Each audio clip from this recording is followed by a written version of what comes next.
Bismillahirrahmanirrahim.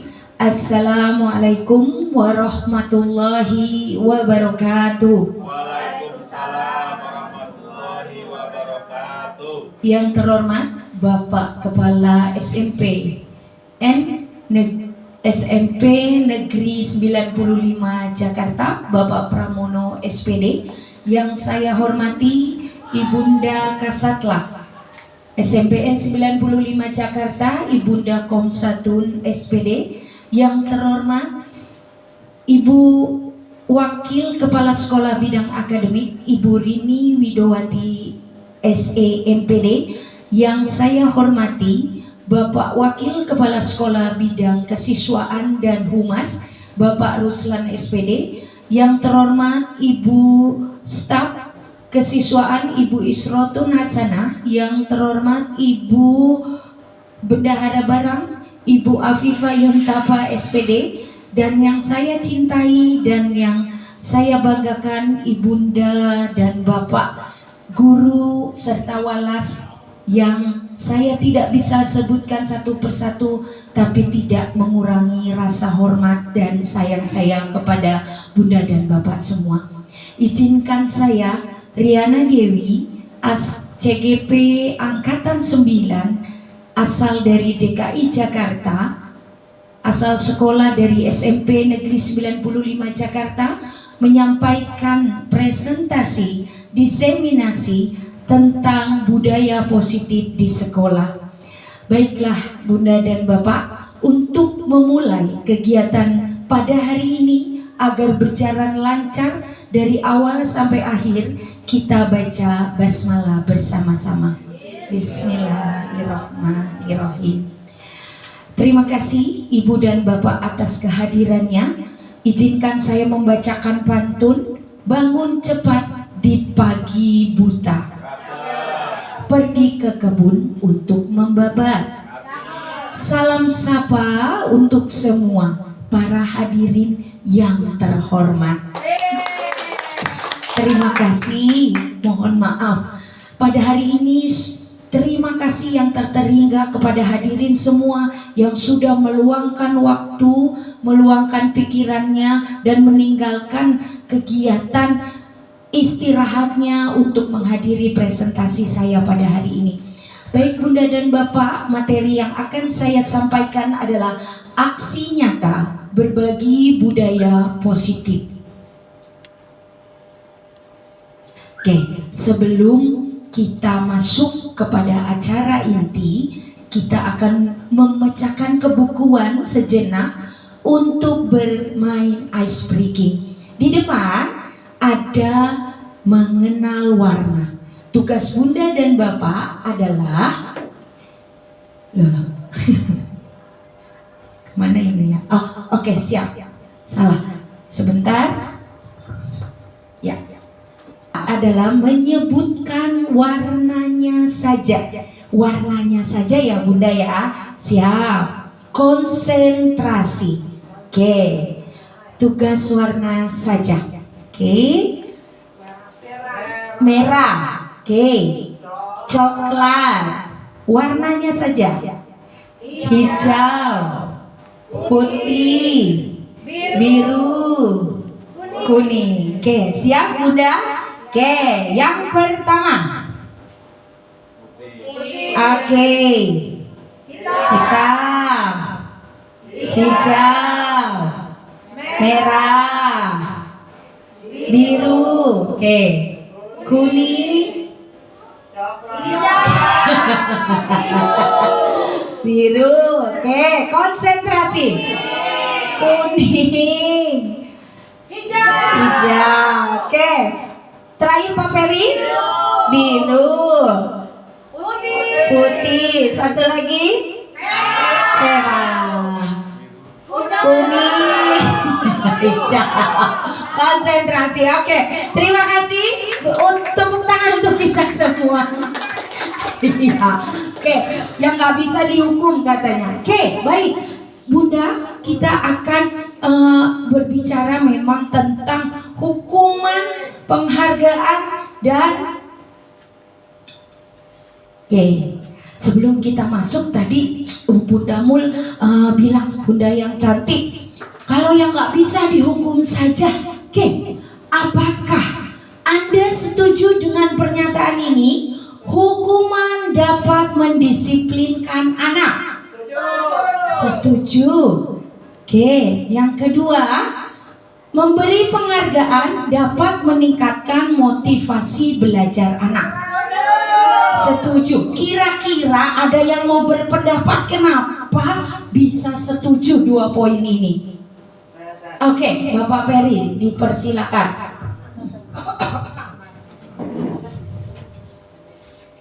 Ya, saya setuju dengan pernyataan ini karena hukuman itu sebenarnya bisa membuat anak itu jerah dan tidak mengulang lagi kesalahannya. Ketika kita tidak menghukum anak ke dalam membuat kesalahan, maka dia akan terus berbuat salah dan salah lagi. Yang kedua, penghargaan itu dapat membuat anak itu menjadi motivasi untuk belajar. Dia bisa berkembang, dia bisa menjadi lebih baik lagi. Karena kalau misalnya seorang anak tidak diberi penghargaan, hadiah dan sebagainya, maka dia akan berprinsip, teman saya aja nggak dikasih apa-apa, apalagi saya. Seperti itu. Terima kasih. Oke, luar biasa. Tepuk salut dulu untuk Pak Peri. Tepuk salut. Salut. Sebagai penghargaan untuk Bapak Ferry, ya, ada kenang-kenangan. Oke. Yang terakhir, Bunda dan Bapak, sudahkah kita mengetahui segitiga restitusi? Bunda dan Bapak kira-kira sudah pernah mendengar atau membaca? Oh, ada yang sudah, ada yang belum. Oke, baik. Sekarang kita coba samakan persepsi. Kita coba cari tahu. Mohon maaf Bunda dan Bapak, saya tidak di sini tidak bermaksud menggurui. Kita di sini saling berbagi, sharing. Hanya saya mendapatkan ilmu terlebih dahulu. Kita melengkapi sama-sama, bertukar pengalaman sama-sama. Setuju ya Bunda dan Bapak ya? Oke, baik. Oke, ada kata disiplin. Kira-kira ada yang sudah pernah membaca, mengetahui disiplin itu apa sih? Disiplin itu kira-kira apa ya? Oke, silakan Bu Is. Oke, boleh berdiri, boleh duduk, boleh. Oke. Terima kasih Bu Riana. Disiplin itu adalah taat terhadap suatu aturan yang telah disepakati. Oke, tepuk tangan untuk Bu Is. Tepuk hebat. Hebat. Saya terima kasih. Baik, terima kasih Bu Is. Kalau Bu Is bilang disiplin adalah taat peraturan. Sekarang kita lihat dari lebih lengkapnya lagi. Suatu sikap kesadaran dan kepatuhan seseorang dalam mentaati peraturan dan norma sosial yang berlaku tanpa adanya paksaan dari luar. Tujuannya adalah satu, menciptakan suatu keteraturan dalam diri, membuang dan memperbaiki kebiasaan buruk, membantu dan mengembangkan pengendalian atas diri, dan yang terakhir, untuk menciptakan agar seseorang dapat mencapai sasaran tertentu dalam kehidupannya. Seperti itu ya Bunda dan Bapak. Baik, lanjut. Budaya positif. Kira-kira ada yang pernah mendengar atau membaca atau berbagi pengalaman budaya positif itu apa sih? Mungkin ada yang mau berpendapat? Oke, Bu Siti Nurjana, monggo, dipersilakan Bu.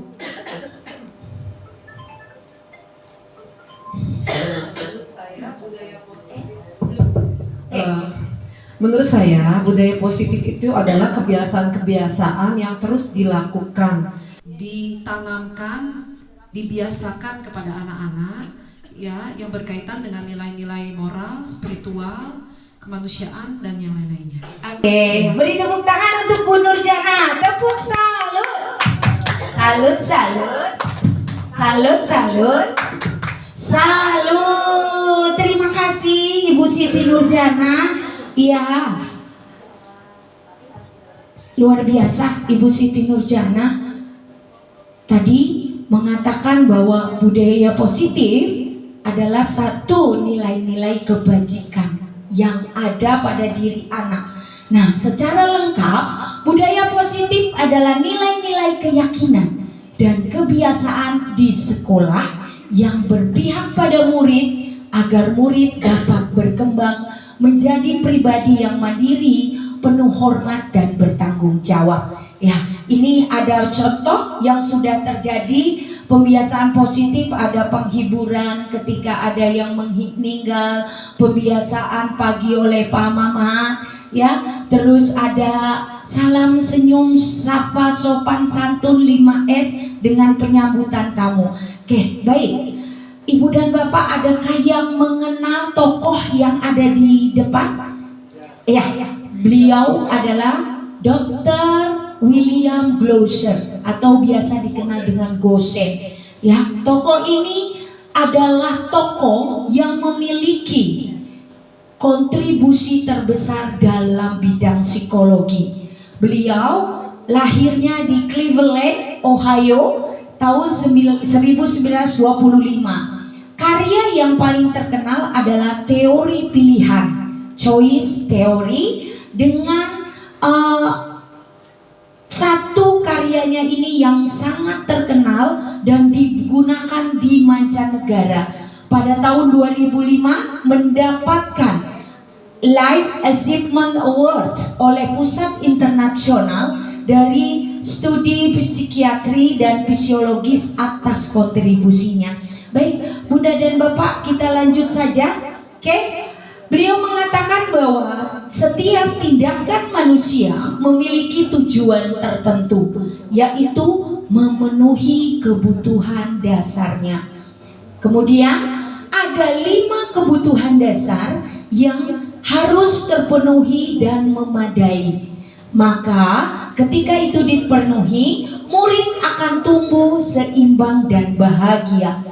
Lalu sebaliknya, apabila 5 kebutuhan itu tidak terpenuhi, maka ada ketidakseimbangan, baik itu dalam emosi yang negatif, cepat merasa bosan, sedih, bahkan kecewa, yang lebih lagi perbuatan yang bertentangan dengan nilai-nilai kebajikan.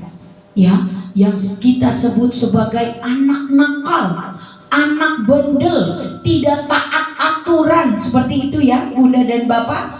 Maka apa sih kebutuhan, 5 kebutuhan menurut Gosen ini? Yang pertama, cinta dan kasih sayang itu ada di paling atas. Dengan cinta dan kasih sayang, maka setiap anak merasakan bahwa dia sangat di kehadirannya adalah sesuatu yang sangat membanggakan bagi orang tuanya. Merasa bahwa saya adalah seseorang yang dibanggakan oleh kedua orang tua saya. Yang kedua adalah kekuasaan, di mana anak memerlukan satu power untuk menentukan pilihan hidupnya sendiri. Tapi tentu saja kekuasaan ini tidak mutlak didapat oleh anak, tetapi dengan pengawasan, apalagi belum sampai di usia remaja akhir atau menuju ke tingkat dewasa. Yang ketiga, kesenangan. Ketika dia mendapatkan satu kebahagiaan, kesenangan, maka jiwanya akan tumbuh dan berkembang dengan normal, dengan baik, yang dipenuhi dengan juga rasa kasih sayang. Yang keempat adalah kebebasan.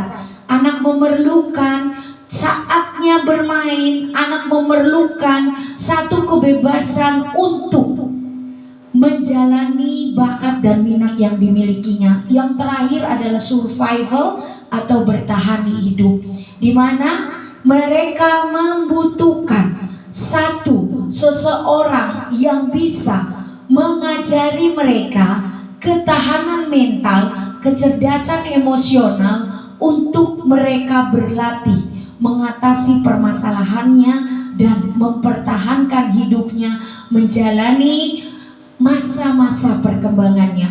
Oke, next, yang selanjutnya ada 5 posisi kontrol guru. Yang pertama, penghukum. Yang kedua, pembuat orang merasa bersalah. Yang ketiga, sebagai teman. Yang keempat, sebagai pemantau. Dan yang terakhir adalah manajer. Untuk kita bisa mencerna yang seperti apa 5 posisi ini, kita akan saksikan dulu sebuah video tentang Naren. Jadi ini contoh tentang seorang anak yang bernama Naren. Oke, silahkan disaksikan dan lihat perbedaan dari 5 posisi kontrol guru yang ada di sini. Baik, silakan.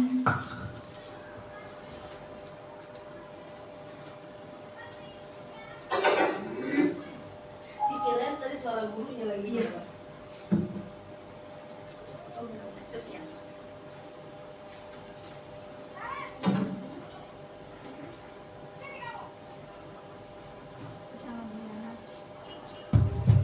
Selalu terlambat.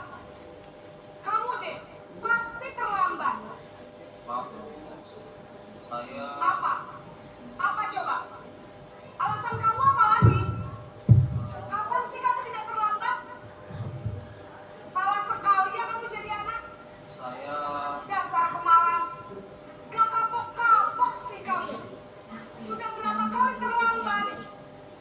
Sana, kamu keliling lapangan basket 2 kali. kenapa saya harus pilih lapangan basket, Bu? Kenapa? Kamu mau lawan ibu? Berani-beraninya jawab. Sudah terlambat, masih berani jawab pula. Sekarang, keliling lapangan basket 5 kali sekalian. Biar kapok. Cepat. Pergi sana ke lapangan basket.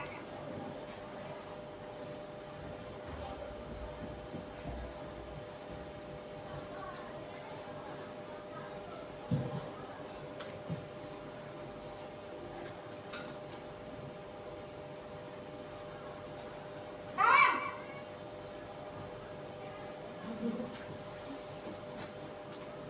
Bu, Naren. Kamu kenapa terlambat lagi, nak? Ya Tuhan, Naren. Kamu senang ya bikin ibu susah ya? Kalau kamu terlambat lagi, nanti ibu yang ditegur bapak kepala sekolah, nak. Disangka ibu tidak bisa membina kamu. Duh, gimana ini? maaf, Bu. Duh, Gusti Naren. Kamu suka ya kalau ibu ditegur bapak kepala sekolah? Terus, sekarang ibu harus tulis apa ini di buku absen? Ini kamu sudah sering terlambat loh. Ibu harus apa coba? Maaf, Bu. Maaf sekali. Ya sudah, lain kali jangan bikin ibu susah lagi ya nak ya. Ibu tidak akan kuat lagi kalau kamu begini terus. Bisa jantungan kalau ibu ditegur bapak kepala sekolah. Sana cepat ke kelas. Maaf ya, Bu. Maaf sekali. Posisi pembuat rasa bersalah berbicara dengan nada tenang.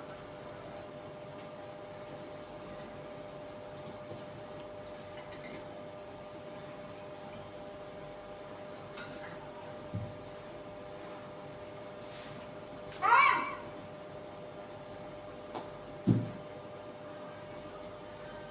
Selamat lagi, Bu. Pak, sudah jam berapa ini nak? Terlambat lagi ya sayang. Iya, Bu. Habis saya lupa bangunkan saya, Bu. Kamu malah menyalahkan ibu kamu. Kamu bukannya anak yang larinya paling kencang. Kok terlambat sih? Ya, Bu. Saya memang terlambat bangun tadi. Jadi, biarpun saya lari kencang, tetap gak kekejar, Bu. Ya sudah sana. Nanti lain kali larinya lebih kencang lagi ya. Biar gak terlambat lagi. Bikin bikin seneng ibu demi ibu. Bisa kan? Bisa lah Bu. Nah sudah sana masuk kelas. Ibu beresin urusan absen kamu. Kamu ini ada-ada saja.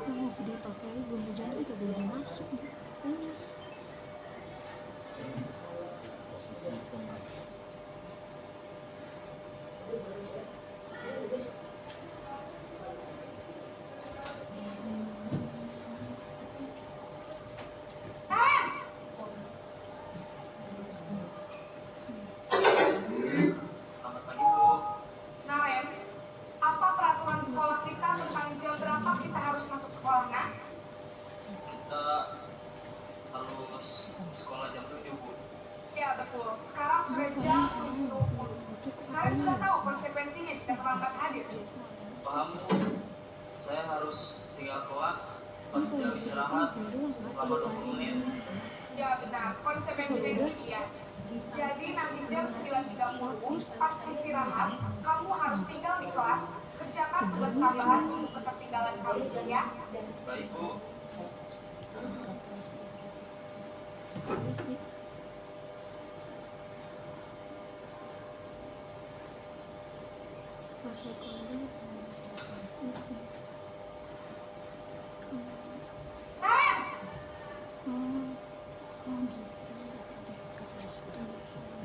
Baik Bu. selamat pagi Naren. Maaf Bu. Saya terlambat. Iya, sekolah masuknya jam 7, sekarang sudah jam 7.20. Jadi sekarang bagaimana ini Naren? Maaf Bu. Saya lupa setel alarm saya semalam. Baiklah, menurut kamu, keyakinan sekolah yang mana yang perlu kamu tingkatkan? Hargai diri sendiri dan orang lain mungkin ya Bu. Jadi, apakah Naren meyakini prinsip saling menghormati tersebut? Iya Bu. Saya meyakininya. Apakah Naren bersedia memperbaiki masalah keterlambatan ini? Bersedia Bu. Bagaimana kamu akan perbaiki masalah keterlambatan ini? Saya akan coba untuk tidak lupa menyetel alarm saya Bu. Baik, kalau Naren lupa menyetel alarm di rumah, ada orang yang kira-kira bisa bantu mengingatkan tidak? Ada Bu. Kakak saya, Kak Emma. Ada lagi selain Kak Emma? Selain Kak Emma, ada ibu saya. Baik, jadi yang mengingatkan Naren adalah Kak Emma dan Ibu kamu ya? Kira-kira akan mulai setel alarm kapan nih Naren? Setelah pulang sekolah, akan segera saya lakukan. Baik, jadi Naren akan setel alarm untuk bangun besok pagi dan akan diingatkan oleh kakak dan ibunda Naren ya. Ada lagi yang mungkin perlu dilakukan Naren agar tidak terlambat bangun lagi. Tidak ada Bu. Baik Naren, terima kasih untuk kerjasama kamu. Sekarang kamu perlu kembali ke kelas untuk belajar. Baik Bu, makasih. Oke, baik Ibu dan Bapak, tadi adalah gambaran dari 5 posisi kontrol kita sebagai guru. Nah, kira-kira adakah untuk perbedaan yang pertama, posisi sebagai penghukum, kira-kira ada yang bisa menggambarkan tidak? Menurut video yang tadi, posisi penghukum itu seperti apa sih gitu? Oke, silahkan Pak Mamat, mangga. Iya, aduh maaf, kiri. Silakan Pak Mamat, posisi penghukum itu apa sih gitu? Menurut hemat saya, dengan guru atau piket dengan posisi penghukum kurang bijak ya. Artinya mungkin ada kelemahannya di situ, tidak memahami tentang latar belakang keterlambatan itu apa. Jadi langsung memvonis ke anak, itu sesuatu yang kurang bijak aja. Oke, terima kasih Bapak Mamat. Teman-teman, beri apa pada Bapak Mamat? Satu lagi tepuknya. Wow, keren. Sekali lagi ya. Beri apa untuk Bapak Mama? Wow, keren. Terima kasih. kasih untuk Bapak Mamat, luar biasa. Nah, seorang penghukum bisa menggunakan hukuman fisik maupun verbal. Ya, betul sekali. Tadi Bapak Mamat bilang kurang bijak karena orang-orang yang melaksanakan posisi penghukum ini biasanya sering mengatasnamakan peraturan, yang sering dikatakan, ya, patuhi aturan saya, awas kalau enggak kamu selalu saja salah, selalu pasti yang terakhir selesai. Tetapi ini adalah teori. Pada saat tertentu kadang kita gunakan juga ya Ibu dan Bapak untuk mengerem apa yang anak lakukan ketika sudah di luar jalurnya. Kembali lagi kepada pembelajaran yang keberpihakan pada anak, bahwa ketika anak melakukan sesuatu di luar jalurnya, maka tadi kata Pak Gosen, ada satu kebutuhan yang hilang atau tidak dilengkapi atau tidak ada dalam dirinya. Next, yang kedua, ada yang bisa membantu saya menjabarkan bagaimana posisi pembuat rasa bersalah. Mungkin ada yang mau menggambarkan posisi guru ketika kita berada di posisi pembuat merasa bersalah. Monggo, dipersilahkan Bunda Mul. Oke, terima kasih. Assalamualaikum warahmatullahi wabarakatuh. Waalaikumsalam warahmatullahi wabarakatuh. Iya, mungkin pengalaman yang saya rasakan, Bu. Sebagai pembuat merasa bersalah, ini saya dulu yang merasakan, aduh anak ini kenapa ya begini.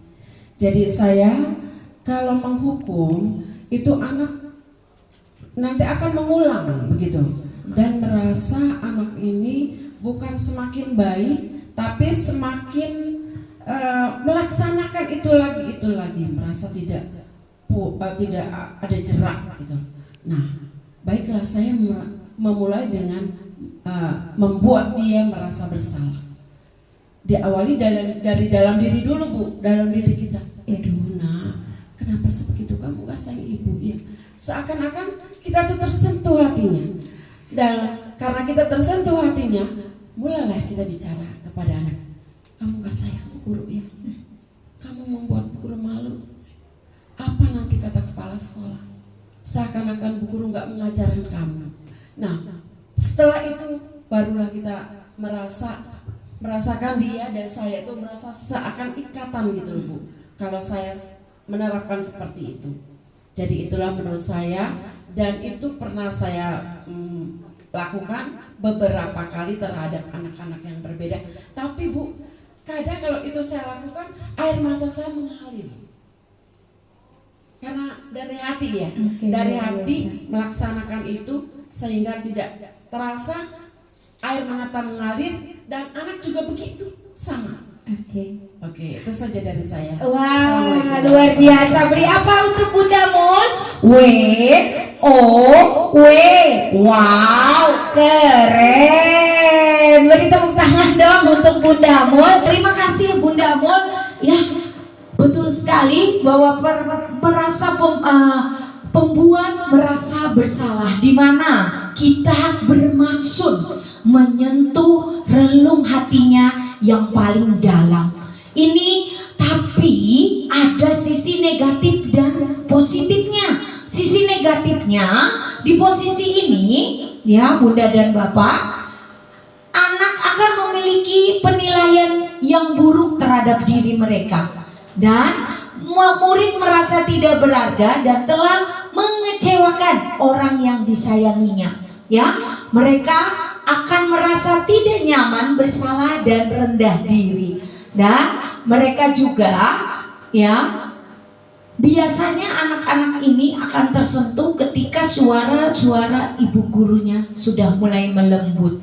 Ya, jadi ini posisi yang kedua. Kira-kira kalau perbedaan dengan posisi yang ketiga sebagai teman, monggo ada yang ingin mengungkapkan pengalaman atau mengungkapkan apa itu posisi yang bagaimana yang sebagai teman itu? Monggo, iya, silakan Pak Mister.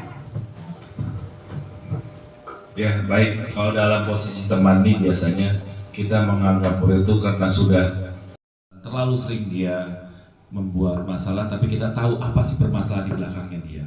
Jadi kita membuat situasi itu seakan-akan kita itu menjadi teman mereka. Contoh misalkan, kalau pada saya itu biasanya saya bilang dia terlambat, sering dia melakukan terlambat. Kita dekat, kenapa lagi terlambat? Apa nggak ada cara lain untuk kamu bisa datang lebih cepat? Contoh misalkan datang lebih cepatnya, kamu jalannya lebih cepat dikit, atau bisa nggak sih kamu punya sepeda nggak sih? Pakai sepeda aja. Terus kalau dia jawab, oh sepeda saya rusak, betulin berapa sih? Kayak orang susah aja gitu kan. Nah, biasa seperti itu contohnya. Ya, terima kasih. Ya, tepuk hebat, tepuk hebat. Hebat, hebat, hebat, luar biasa Pak Mister. Ya, ada kenang-kenangan untuk Pak Mister. Oke, betul sekali Pak Mister. Kita memposisikan sebagai teman, berbicara dari hati ke hati seperti teman sepergaulannya. Tapi hal negatifnya, murid merasa dikecewakan, bahkan tidak mau lagi berusaha. Ada Bu Guru lah, ada Pak Guru ini, nanti juga ditolongin, nanti juga dimaafin. Jadi mengandalkan. Ini buruknya ya sebagai teman. Tapi positifnya kita bisa tahu, mendalami, menyelami apa sih yang ada di dalam hatinya. Oke, next. Yang keempat, sebagai pemantau. Kira-kira posisi sebagai pemantau ini ada yang bisa menjelaskan atau menggambarkan tadi sesuai dengan video yang barusan ditayangkan? Ibu Indah, oh iya Ibu Indah, monggo Ibu Indah. Iya, yang tadi sebagai pemantau, Naren dan Ibu Guru. Mungkin Bu Indah bisa menggambarkan sedikit.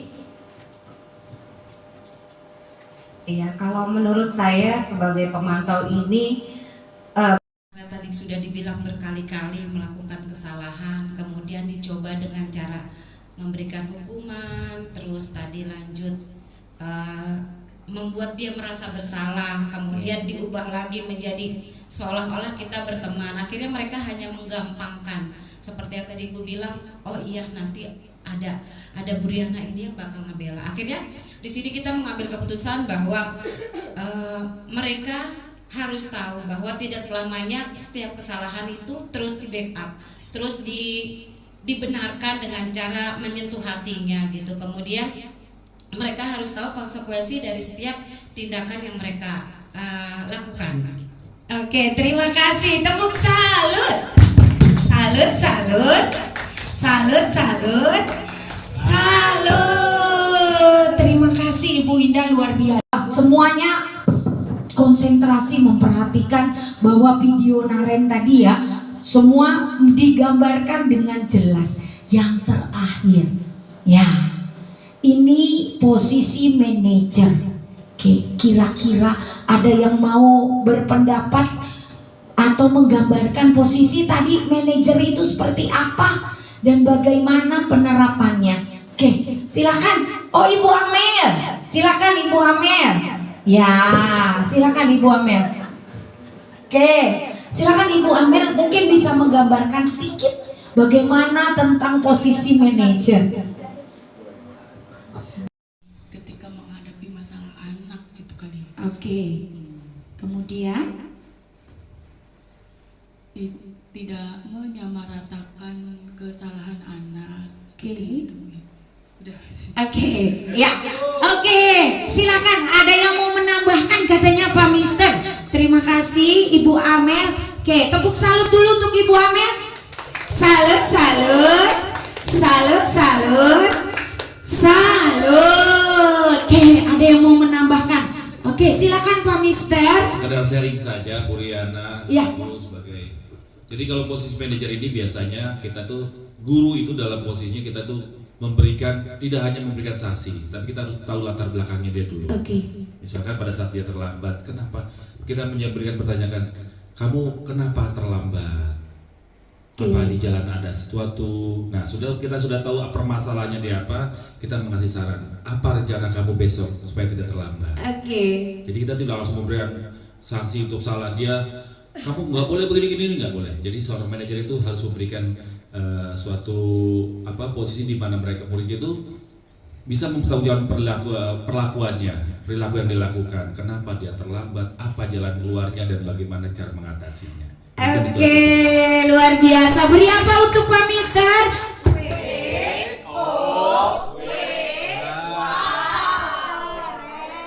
Luar biasa. Oke, baik. Sudah dijabarkan berarti Bunda dan Bapak sudah paham. Ini 5 posisi kontrol yang ada di dalam kita sehari-hari dalam pembelajaran. Oke, untuk yang posisi ini, posisi yang paling terakhir itu adalah posisi yang biasanya atau di antara 5 tadi posisi kita kira-kira yang paling ideal menurut Ibu dan Bapak yang mana? Oke, yang manajerial. Sepakat ya untuk manajer ya? Ya, ini adalah satu posisi yang menurut kita paling ideal karena ada proses diskusi meyakinkan ya, memvalidasi keyakinan mereka, menanyakan keyakinan mereka bagaimana solusi atas permasalahannya. Jadi tidak ada proses menyalahkan, tidak asal proses intimidasi, tidak ada proses perintah dan paksaan. Untuk posisi ini mengacu pada pelaksanaan segitiga restitusi. Bunda dan Bapak, tadi kita belum mengetahui apa sih segitiga restitusi. Mungkin saya akan berbagi yang sudah saya ketahui dari pelatihan yang sudah saya dapatkan. Nah, ini adalah tabel perbedaan dari 5 posisi kontrol tersebut. Oke, kira-kira di manakah posisi saya? Cukup jawab di dalam hati kita masing-masing. Apakah penghukum, pembuat orang merasa bersalah, teman, pemantau, dan manajer? Oke, baik. Cara membangun budaya positif di sekolah. Yang pertama, sudahkah Bunda dan Bapak membuat kesepakatan atau keyakinan kelas di tempat Bunda dan Bapak mengajar? Alhamdulillah. Ketika kesepakatan itu dibuat secara bersama-sama, maka harus dilakukan juga dengan bersama-sama. Ketika anak keluar dari sana, maka tugas kita adalah meyakinkan tugas anak bahwa nilai-nilai komitmen kelas yang sudah dibuat dan tidak jauh melanggar dari apa yang sudah kita sepakati. Oke, yang kedua dengan segitiga restitusi. Restitusi adalah proses menciptakan kondisi bagi murid untuk memperbaiki kesalahan mereka sehingga mereka bisa kembali pada kelompok mereka dengan karakter yang lebih kuat. Restitusi juga merupakan proses kolaboratif atau kerjasama yang mengajarkan murid untuk mencari solusi atas masalah mereka serta membantu berpikir tentang orang seperti apa yang mau menjadi tujuan mulia mereka dan bagaimana harus memperlakukan orang lain. Mungkin ini gambaran tentang segitiga restitusi. Apa saja yang ada di dalamnya? Ciri-cirinya yang pertama, bukan untuk menebus kesalahan, namun untuk belajar dari kesalahan. Ini dia segitiga restitusi, ada 3 langkah. Yang pertama adalah validasi tindakan yang salah. Oke, ini. Yang kedua adalah menstabilkan identitas. Dan yang ketiga adalah menanyakan keyakinan. Oke, kita bahas satu persatu Bunda. Oke, yang pertama adalah menstabilkan identitas, yaitu langkah di mana membuat anak merasa gagal karena berbuat salah menjadi positif terhadap dirinya. Yang dikatakan kita pada tahap ini adalah berbuat salah itu hal yang manusiawi loh nak. Tidak ada manusia yang sempurna. Bapak Ibu juga pernah berbuat salah. Kamu pasti bisa. Kita akan cari solusi untuk permasalahan ini. Jadi di sini kita memunculkan rasa positif, rasa percaya diri terhadap kesalahan yang sudah dilakukannya. Oke, yang ketiga, validasi tindakan yang salah. Oke, di sini langkah ini adalah untuk memenuhi kebutuhan dasar hidupnya, baik itu penguasaan, kebebasan, kasih sayang, rasa diterima, kesenangan, dan bertahan hidup. Kata-kata yang mencerminkan dari validasi tindakan yang salah adalah kamu pasti punya alasan mengapa kamu melakukannya. Apa sih yang penting bagi kamu? Apakah kamu bisa melakukan dengan lebih baik lagi besok? Jadi di sini tujuannya adalah mencari apa sih yang mendasari anak berbuat kesalahan. Divalidasi oleh kita bahwa kebutuhan yang tidak ada. Biasanya kalau kita tanya anak, pasti dihubungkan ibu dan bapak kamu masih tinggal serumah, ibu kamu bekerja di mana, ayah kamu bekerja. Karena ini di sini kita mencari tahu bunda dan bapak di mana letak ketidakseimbangan kebutuhannya. Dan yang terakhir, langkah menanyakan keyakinan. Mungkin ini yang berada di posisi kita sebagai pemantau. Anak melihat kesalahannya dihubungkan dengan norma atau kesepakatan yang sudah kita buat, ya, nilai-nilai yang mendasari dari perbuatan mereka dengan keyakinan kelas yang sudah kita buat. Jadi nilai-nilai kebajikan yang sudah kita buat. Apa sih nilai keyakinan yang sudah kita buat bersama? Kamu ingin jadi anak yang seperti apa?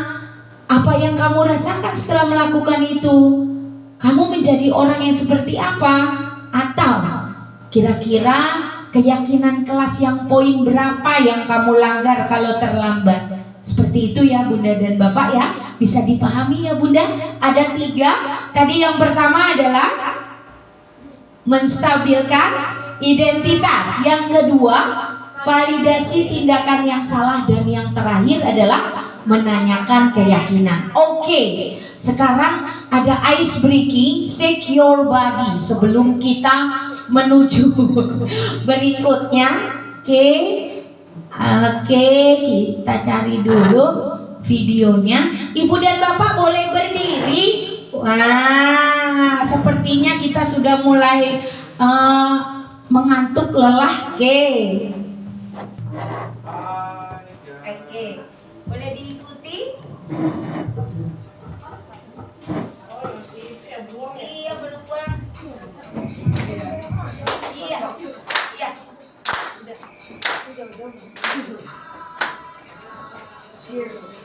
Oke, kurang besar ya?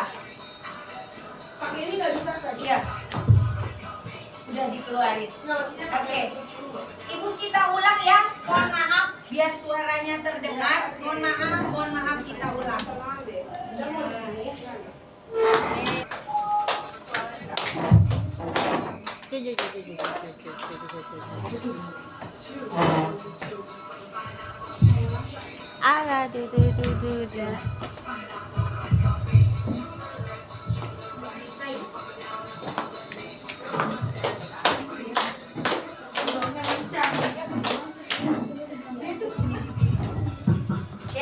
Udah pintar semua, yeay.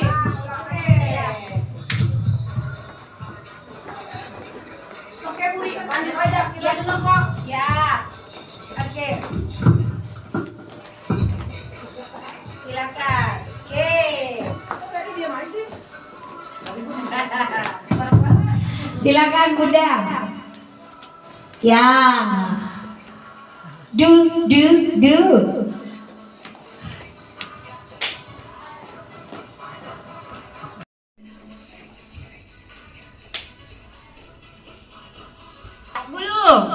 Ya.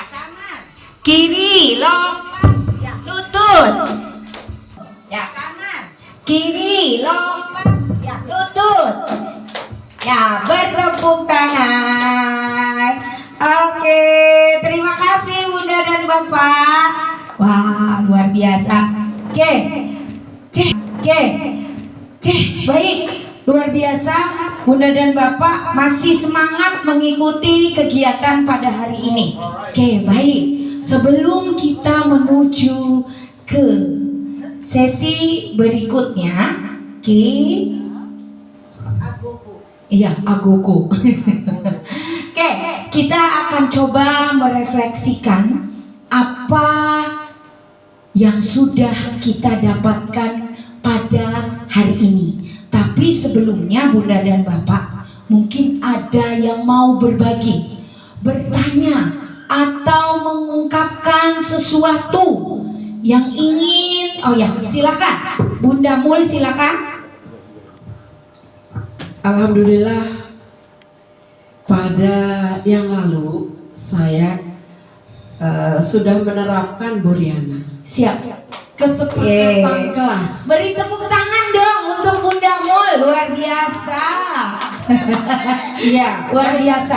Sudah membuat kesepakatan kelas. Kebetulan kelas itu kan memang yang kelas yang luar biasa. Luar biasa. Begitu saya menerapkan kesepakatan kelas, benar berubah tuh. Masya Allah.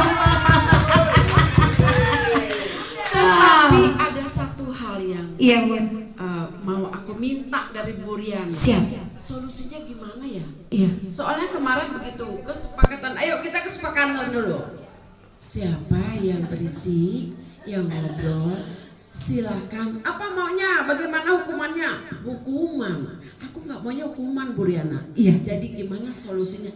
Jangan membuat mereka dihukum gitu loh. Oke. Kesepakatan tapi nggak ada yang dihukum gitu. Oke. Tapi mereka bisa sepakat gitu. Soalnya kemarin saya udah, wih bang, bener juga ya. Ayo kesepakatan dulu. Mereka benar-benar Bu, nggak ada yang ngobrol.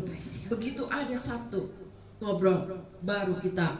Ayo apa yang, kalau ngobrol diapain? Suruh maju Bu. Joget Bu sambil nyanyi. Saya nggak mau yang begitu Bu Riana. Oke. Solusinya apa menurut Bu Riana? Baik, beri tepuk tangan untuk Bunda Mul. Wow, keren, luar biasa. Bunda Mul sudah menerapkan satu ilmu kita, yaitu membuat komitmen atau kesepakatan kelas. Mungkin ada yang berbagi caranya kira-kira seperti Bunda Mul tadi, yang tidak sudah membuat komitmen tapi tidak ingin ada hukuman. Apa solusinya? Mungkin ada yang mau berbagi. Oke, Bu Lia, silakan Bu Lia. Wah, luar biasa Bu Lia. Oke, monggo Bu Lia. Mungkin pernah menerapkan hal yang sama dan tanpa adanya hukuman atau paksaan. Silakan Bu Lia. Mungkin ada cara untuk Bu Lia menerapkan. Baik, terima kasih Bu Riana untuk waktunya. Bunda Mul, jadi kalau kesepakatan kelas demikian, biasanya saya nggak sekali dia melanggar, saya terus kita menghukuman, enggak. Teman-temannya saling mengingatkan. Terus kalau modelnya nih, misal nih pelajaran saya kan kebanyakan habis istirahat.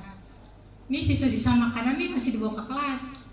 Adalah yang makan atau gimana? Saya biasanya, ayo kita buat kesepakatan yang makan traktir makanan yang sama ke teman-temannya. Mulai berlaku besok, sejak itu sih udah nggak ada gitu. Tapi saya bilangnya itu bukan hukuman, traktir teman-teman. Nah, senang kan sama senang gitu. Jadi nggak ada yang merasa dia di justice dihukum gitu. Oke, tepuk hebat. Hebat, hebat. Hebat, hebat. Hebat. Bunda Mul mungkin bisa dipakai. Itu bukan hukuman, tapi berbuat mereka berpikir. Kalau mereka makan di kelas, traktir satu kelas, dia menghitung berapa yang harus dikeluarkan. Mungkin seperti itu Bunda, tanpa ada hukuman. Mungkin kesepakatannya dibuat dengan kata-kata yang positif, ya. Jangan ribut di kelas. Mungkin bisa diganti dengan tertib ketika belajar. Seperti itu. Jadi kata-kata yang positif membangun diri yang positif dan dilakukan dengan cara yang positif. Oke, baik. Untuk pertanyaan Bunda Mul mungkin sudah berbagi. Silahkan, ada lagi? Oh, Ibu Is, silahkan Ibu Is. Ada yang ingin ditanyakan atau berbagi tentang kesepakatan kelas? Dua-duanya Bu. Oke, silakan. Luar biasa Bu Is. Bu Riana, jadi Siap. Bunda Mul, ini pengalaman aja ketika kita membuat sebuah kesepakatan kelas. Saya sih sudah hampir beberapa tahun itu membuat, dari dulu saya selalu membuat kesepakatan kelas. Ketika saya awal mengajar, ketika saya pertama kali membaca buku Quantum Teaching. Nah, dari Quantum Teaching itu saya langsung tuh, oh keren juga nih bikin ceritanya. Namun saya baru mendapatkan ilmu tentang kesepakatan kelas, kan kalau Quantum Teaching kita sekedar baca ya, dan mengingat ini keren nih kita pakai nih gitu kan. Cuma tetap aja ketika kita buat Quantum Teaching itu, saya masih menggunakan itu, ceritanya datang dari saya tentang nggak boleh ini, nggak boleh itu, nggak boleh ini, nggak boleh itu. Berarti itu bukan kesepakatan kelas, itu adalah peraturan. Nah akhirnya ketika saya dapat ilmu seperti Bu Riana mendapat bagaimana cara membuat kesepakatan kelas, dimulailah tahun lalu saya membuat kesepakatan kelas. Jadi ketika kita membuat kesepakatan kelas itu, Bu Mul, di awal ada sesuatu yang kita sepakati, jika tidak maka apa? Nah itulah yang menjadi kunci kita. Kunci kita ketika kita menyepakati hal tersebut, kesepakatan misalnya anak-anak ketika belajar itu tidak kita usahakan fokus, tidak ngobrol, gitu kan? Konsekuensi kita adalah pasti akan ada anak yang ngobrol, ada kan? Tapi itu disepakati di awal. Jika kalian mengobrol, ada teman yang mengobrol, maka harus gimana ya? Nanti kan mereka jawab, begini Bu, diingatkan, begini.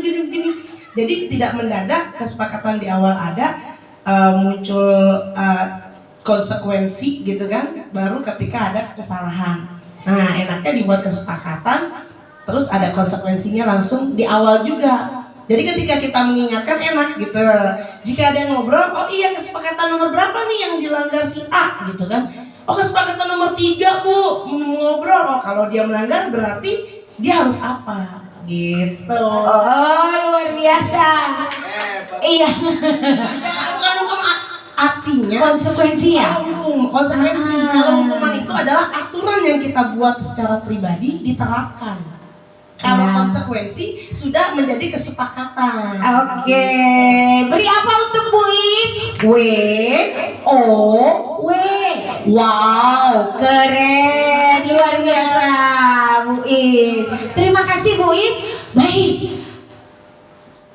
Alhamdulillah hari ini sudah berjalan diskusi kita yang luar biasa tentang budaya positif, ya.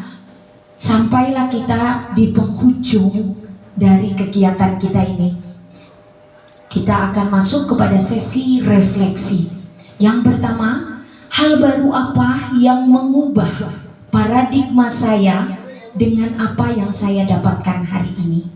Kemudian, perasaan apa yang muncul selama mengikuti sesi ini. Yang terakhir, kira-kira posisi yang bagaimana yang kemarin saya lakukan, posisi kontrol guru yang nomor berapa yang sudah saya lakukan. Oke, ada yang ingin memberikan refleksi? Oh, Bunda Tuti luar biasa. Oke, monggo Bunda Tuti, silahkan. Hal baru apa yang Bunda Tuti dapatkan? Tes. Baik Bu Riana, terima Siap. kasih banyak sudah memberikan kesempatan ini kepada saya. Alhamdulillah hari ini penampilan Ibu Riana luar biasa. Kasih tepuk hebat.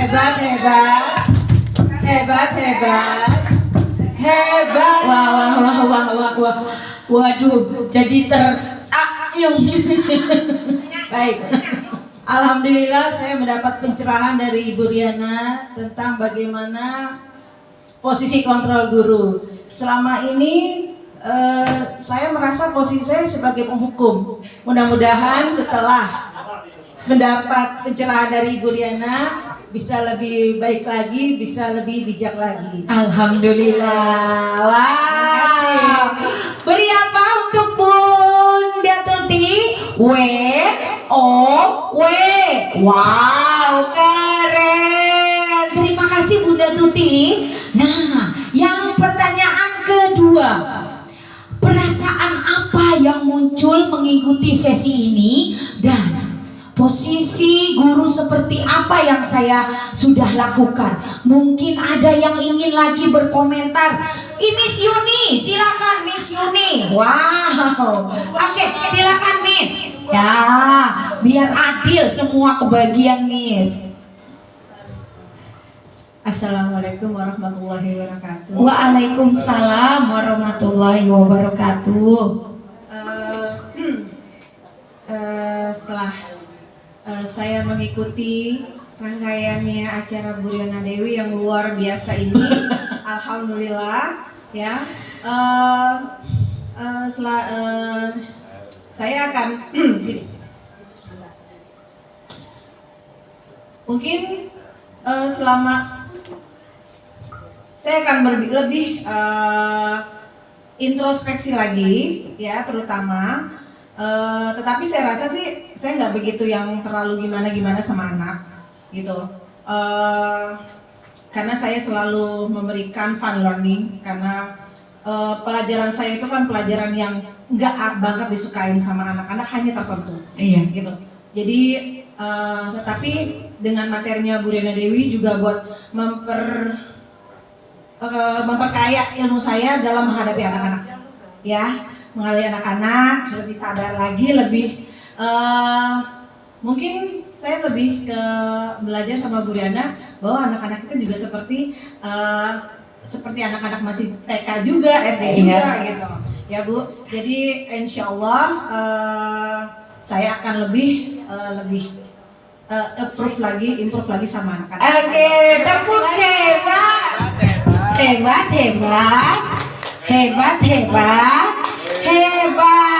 Akhirnya semua mendapatkan ya. Oke, baik Bunda dan Bapak.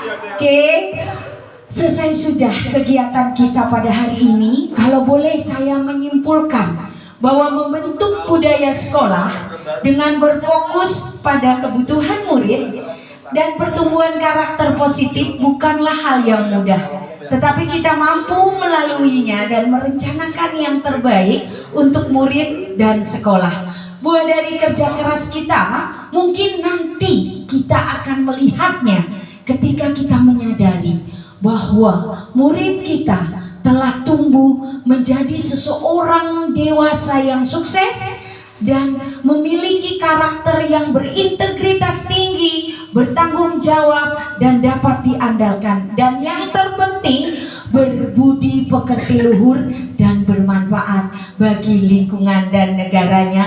Terima kasih Bunda dan Bapak atas waktu berbagi pengalaman pada hari ini. Semoga apa yang kita dapatkan hari ini bersama-sama kita dapat jadikan bekal kita di kemudian hari nanti.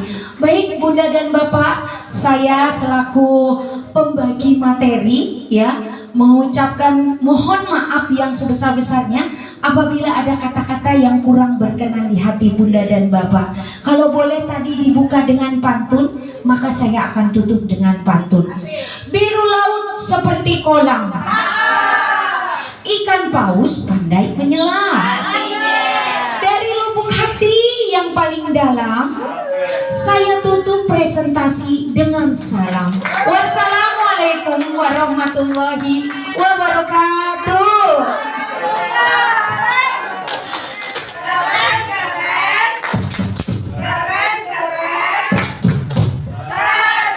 Wow, saya teranyuh. Terima kasih Bunda dan Bapak.